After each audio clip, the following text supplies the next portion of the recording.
In today's video, I'm going to walk you through the steps to log into your Milestone credit card account. Whether you have the Milestone Gold Master card or just need access to your mymilestonecard.com, I've got you covered. First things first, open your web browser and type in the URL mymilestonecard.com.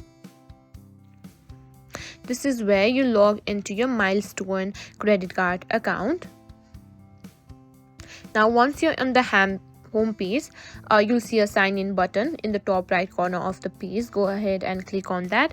There you can enter your username and password to log in. Now navigate to your dashboard.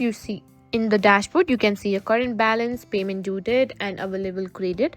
You can also access other features like viewing statements or setting up alerts for payments. And that's it. Now you know how to log into your Milestone credit card account at mymilestonecard.com. Whether you're checking your balance, making payments, or viewing statements, it's quick and easy to manage your card online. If you found this video helpful, don't forget to like, share, and subscribe to our channel.